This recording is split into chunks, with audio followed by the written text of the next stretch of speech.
Inanunsyo ni Pangulong Ferdinand Marcos Jr. na itataas na ang benepisyo ng Military at Uniform Personnel o MUP.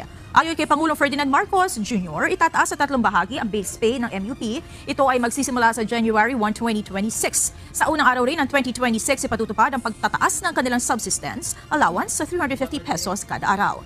Ayon sa Pangulo, pagkilala ito sa sakripisyo at trabaho ng Military at Uniform Personnel. Naniniwala ang administrasyong ito na ang mga nagtatanggol sa bayan ay nararapat ring protektahan ng pamahalaan. Makatarungan sahod at sapat na suporta, ito ang handog ng sambayanan sa ating mga tagapagtanggol. Ang ating mga MUP ang unang sumasagot sa tawag ng tungkulin kahit kaakibat nito ang mga banta sa kanilang kaligtasan. Sa lupa, tubig o himpapawid, hindi kayo nagdadalawang isip na magsakripisyo ng inyong kaligtasan para sa kapakanan ng bawat Pilipino. Bilang pagkilala sa inyong walang sawang paglilingkod, dedikasyon at husay, ating itataas ang base pay ng MUP. Kasama rito ang lahat ng military and uniform personnel mula sa Department of National Defense, Department of Interior and Local Government, Philippine Coast Guard, Bureau of Corrections, National Mapping and Resource Information Authority. Naniniwala ang administrasyong ito na ang mga nagtatanggol sa bayan ay nararapat ring protektahan ng pamahalaan. Makatarungan sahod at sapat na suporta, ito ang handog ng sambayanan sa ating mga tagapagtanggol.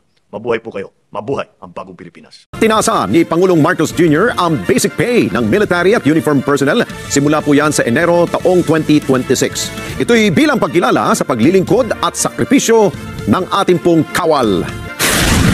Matatanggap na ng mga military at uniform personnel ang dagdag sa kanilang basic pay. Yan ang sinabi ni Pangulong Ferdinand Marcos Jr. sa kanyang video message. Anya ito ay bilang pagkilala sa kanilang patuloy na sakripisyo at dedikasyon sa serbisyo para sa kaligtasan ng mga mamamayan at ng bansa.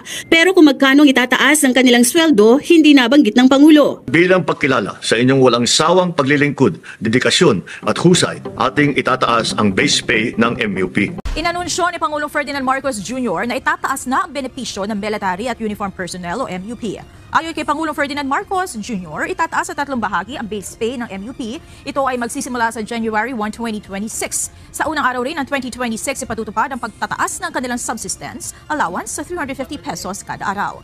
Ayon sa Pangulo, pagkilala ito sa sakripisyo at trabaho ng Military at Uniform Personnel. Naniniwala ang administrasyong ito na ang mga nagtatanggol sa bayan ay nararapat ring protektahan ng pamahalaan. Makatarungan sahod at sapat na suporta, ito ang handog ng sambayanan sa ating mga tagapagtanggol.